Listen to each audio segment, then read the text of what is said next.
Most mornings, I wake up groggy, fighting the weight of gravity and caffeine withdrawal. That morning, I woke up with an alien sitting on my chest, straddling me. And not just any alien, Elise. She wasn't what you'd expect from the word alien. No antennae, no scales, no slime. Her skin had a faint lavender tone, like the underside of dusk. Her hair shifted colors depending on her mood. Right now, it was pale violet, a signal of confusion and fear. Her eyes locked onto mine the moment I stirred. I couldn't speak, could barely move. I wasn't restrained, just overwhelmed. Her presence had always carried an odd gravity, but this was like being at the eye of a storm where time hesitated to pass. Elise, I finally managed. She looked down, her lips parted slightly. I didn't mean to initiate this, I blinked. Initiate what? She didn't answer immediately. Her gaze dropped to my chest. Her palms hovered above me, fingers quivering like she was feeling something I couldn't see. My heart pounded. It wasn't lust, it wasn't fear, it was something ancient, electric, like my soul was being tuned like an instrument I'd never known I had. Elise, I repeated, more urgently. Her eyes shimmered. The merge. It started. I sat upright instinctively, but she held me down with surprising ease. Don't move, she whispered. It will hurt more. My thoughts raced. The merge? What merge? We were roommates, not lovers. Sure, we'd shared a few deep conversations, a few laughs. A moment on the rooftop during a meteor shower that maybe lingered too long. But nothing that screamed cosmic soul fusion. Then I remembered last night. She had returned late from her consulate duties, her expression stormy. She clutched a small glass orb, glowing faintly. I asked her if she was okay. She said she needed solitude. I let her be. That orb now lay shattered on the floor. Elise, I said slowly, what is happening to me? She swallowed hard. It's not just happening to you, it's happening to us. My species, we don't connect like humans do. No casual friendships, no superficial love. Our bonds are quantum. Emotional alignment triggers biological resonance, and when it begins. She trailed off. I looked into her trembling eyes. She wasn't in control either. You mean because we lived together? Understand each other. Because you felt for me when no one else did. She corrected, voice barely audible. Because I let my guard down. Because I let you matter. Silence. Outside, the city buzzed with oblivious morning routines, cars honking, alarms blaring, someone walking a dog. But inside this sun-drenched bedroom, the rules of life were shifting. I can stop it, she said, but it might hurt both of us, severing a merge mid-process. It scars. I stared at her. And if we don't stop it, she didn't reply. But her skin glowed brighter, her body trembling like a conduit straining against too much current. I didn't know what scared me more, the risk of being changed, or the thought of returning to who I was before I met her. Something irreversible had started, and we were already past the point of pretending. This was just about cohabitation. This was about connection. About evolution. About whether we were brave enough to let it finish. I didn't dare move. Elise's weight anchored me, not forcefully, but with a strange stillness, like gravity had wrapped itself around her and brought her down on top of me. Her breath hitched, her violet hair framed her face in a loose, silken chaos, strands catching the sunlight pouring through our window. I could feel the tension in her thighs, the trembling in her hands as they hovered over my chest again. She wasn't just sitting there, she was reacting to something. The silence between us wasn't awkward. It was alive, buzzing. If you've ever been in a room when lightning strikes nearby, you know the air's edge sharp, expectant, humming just beyond hearing. That's what this moment felt like. And yet, it was morning, the scent of our shared space coffee grounds, ozone from her nightly rituals, the faint lavender oil she used felt all too normal. Elise, I whispered again. She flinched, just slightly. Her eyes, glowing faintly blue now, met mine. No words passed between us for a heartbeat, two, maybe more. But I could feel her thoughts pressing against mine, brushing lightly like fingertips across a locked door. It wasn't telepathy, not exactly, more like the sensation of someone standing behind a one-way mirror and breathing with you. This is bad, she said softly. How bad are we talking? She hesitated. Interwoven blood memory bad. I blinked, trying to wrap my human brain around what she'd just said. "Elise, what are you doing on top of me?" She shifted slightly, and I felt the tingle of warmth in my chest like someone pouring static directly into my bloodstream. She immediately froze. "Don't move. It amplifies when we touch." "What amplifies?" "The resonance, the imprinting. I was drawn to you in my sleep. The merge began without intent. But it's reacting now, feeding on mutual proximity, emotional threads, past sympathies." "Elise," I said slowly, "you're gonna have to stop speaking like a science riddle and explain what's going on." She bit her bottom lip. Her canines were just a touch sharper than a human's, a detail I'd always found oddly beautiful. But right now, it made her look more fragile than fierce. "In my culture," she started, "our kind doesn't choose companionship the way yours does.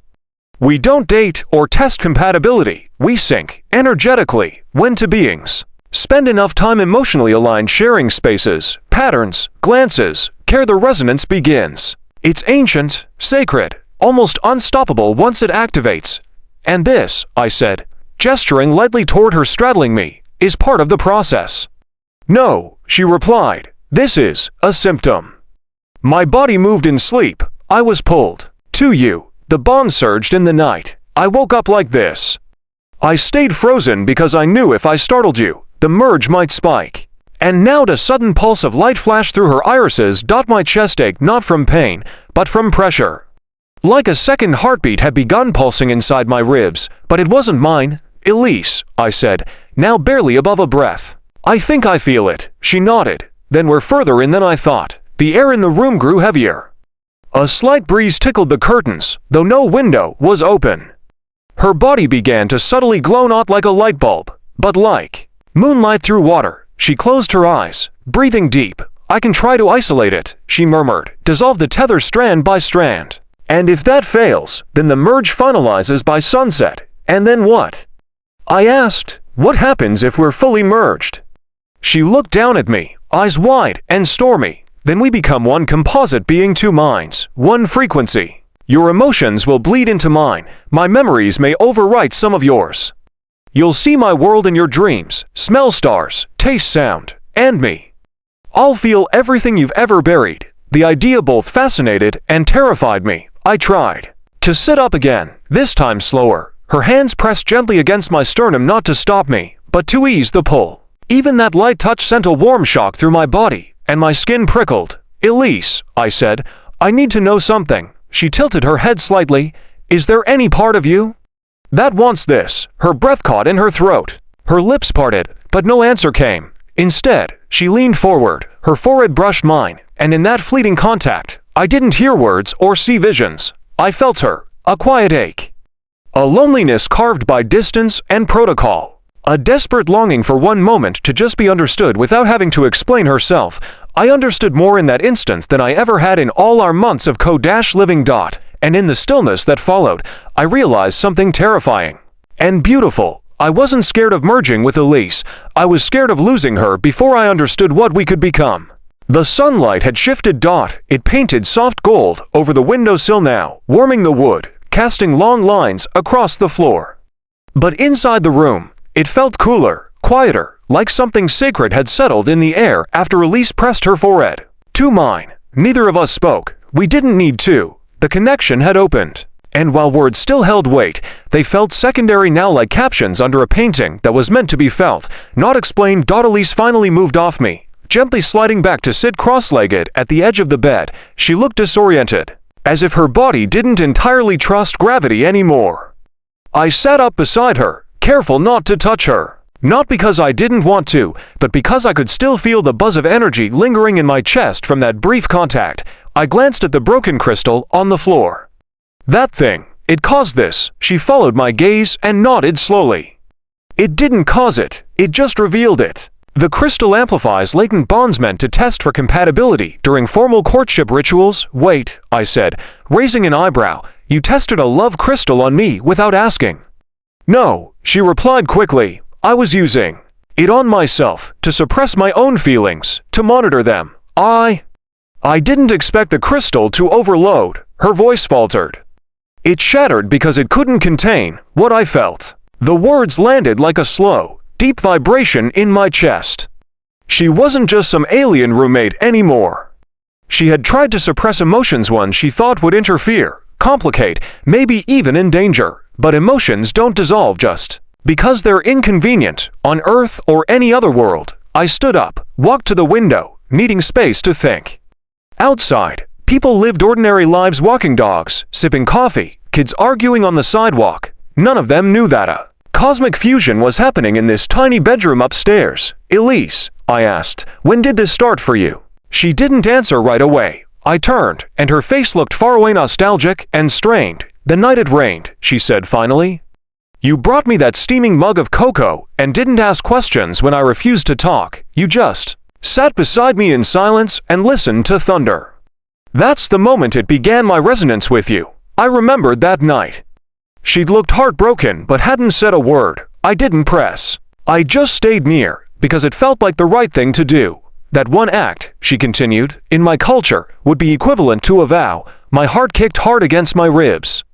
And I had no idea. She offered a weak smile. It's not your fault. You were just being kind. But to me, kindness carries vibration. It seeps deeper than sound. And I let it. I let you in. I ran my fingers through my hair, pacing. So where does that leave us now? Half merged, on the verge of becoming some cosmic couple we didn't sign up for. She looked down. That's the thing. My kind doesn't believe in accidental resonance, if it happens. It's meant. I turned to face her fully, frustration creeping into my voice. But I'm human. I have a job, friends, a life. I can't just wake up merged with someone because a moment felt meaningful to them. She nodded. And I don't expect you to. Which is why I'm going to request detachment assistance from my people. There's a way to sever the bond before it finalizes, but it has to be done today. Before the cycle ends. I froze. So she was going to leave. Detachment, I repeated. Will that ... erase what we shared? She looked up, and her eyes shimmered, not glowing, but wet. Not erase, but it will fade. Like a dream you wake from and can't recall, even though you know it meant something. The silence this time was heavier. The idea of forgetting Elise, of waking up tomorrow with a hollow where this bond now sat, felt more unbearable than the merge itself. Corey, she said gently, I didn't want this either. Not like this. But I'd rather protect your freedom than steal your identity with my emotions. I stepped closer. I don't think you stole anything, I whispered.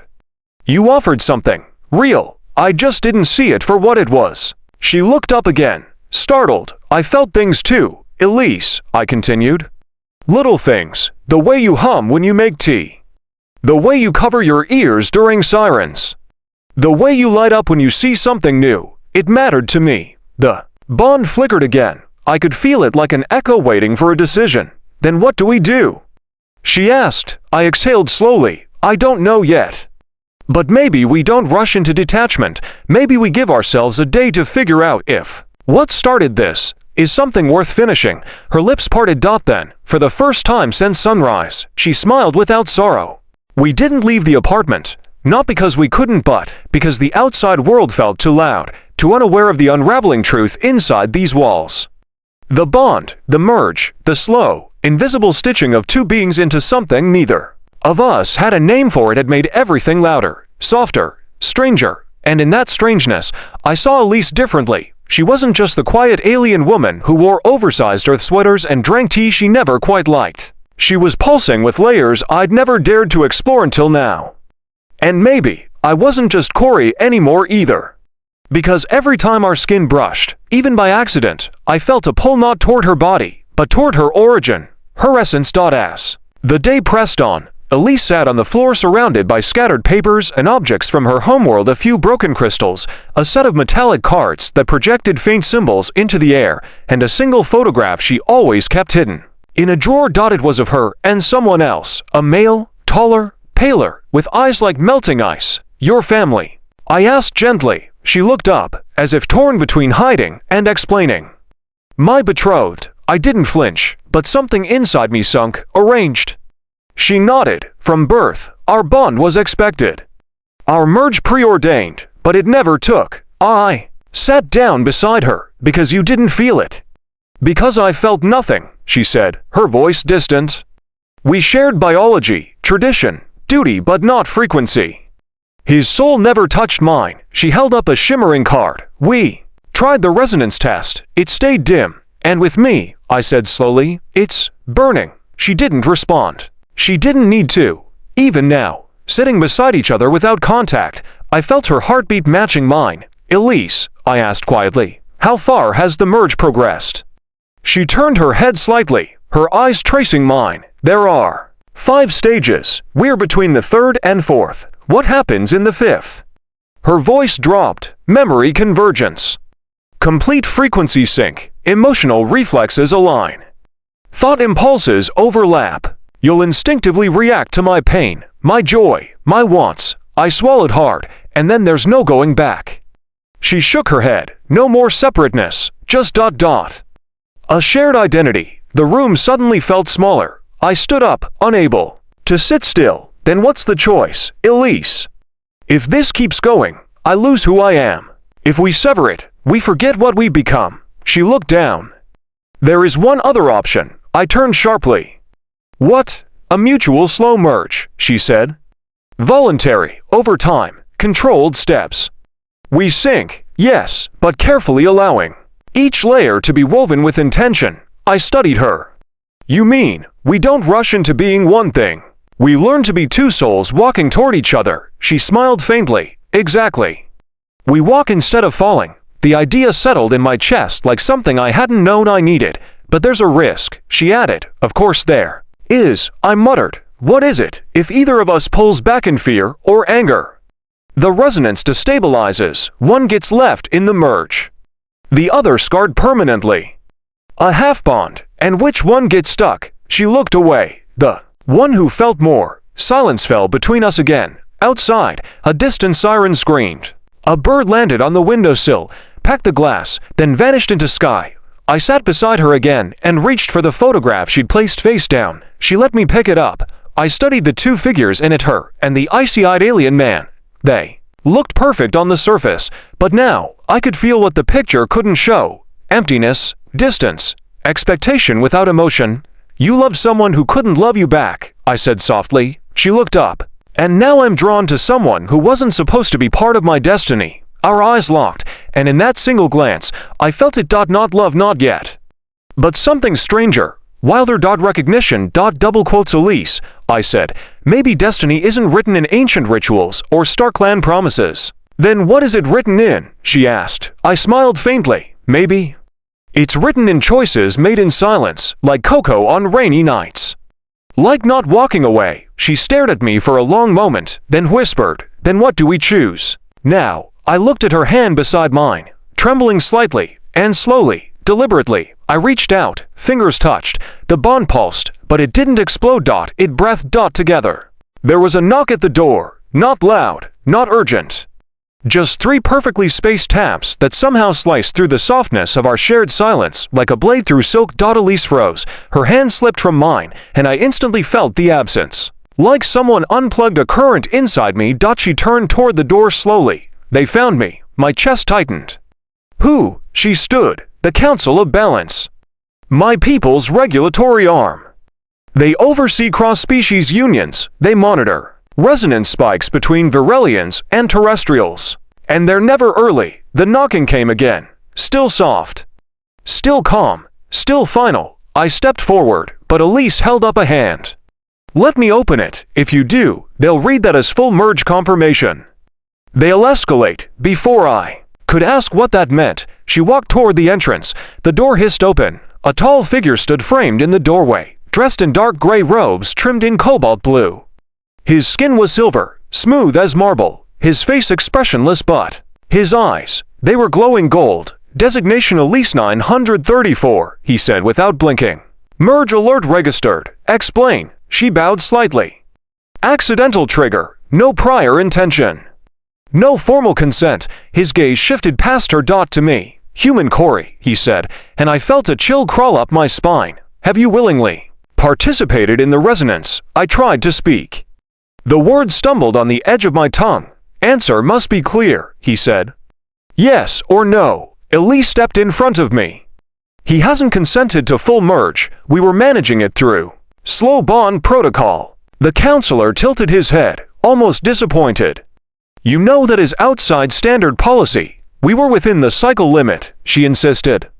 No lock has occurred. His hand rose from his palm. A faint hum of light pulsed outward. Scanning the room, the broken crystal, the photograph, he frowned. You passed the resonance gate, he said. Now staring at Elise. You let him inside your consciousness. That surpasses stage 4. I didn't understand everything, but I knew what I'd felt earlier. That silent thread, that memory glimpse. That ache that wasn't mine, but hers. We had passed the point of curiosity. This was connection. Then what happens now? I asked finally. The counselor looked at me. You're not compatible with our biology long term. The merge will erode you. Your thoughts, memories, your independence, you'll fracture. Or become ... rewritten. Elise flinched. But if we sever now, he continued, the bond will collapse harmlessly. She will recover. You will forget, Elise whispered. You promised we'd choose. I said we'd try, the counselor replied. Trying failed. I stepped forward, standing beside Elise. I don't want to forget her. You don't understand what that means, he said without anger. You're human. You're kind. Falls in and out of affection daily. This is forever. I didn't blink, then let it be. A silence fell. One too dense to breathe through. The counselor turned his eyes to Elise. Is this your choice as well? Her voice trembled. He was never part of the plan, but I've never felt more seen. I'd rather lose my role than pretend this bond isn't real. The counselor closed his eyes briefly, and then he stepped inside. The moment his foot crossed the threshold, our walls shimmered. Symbols appeared on every surface, like circuitry made of light.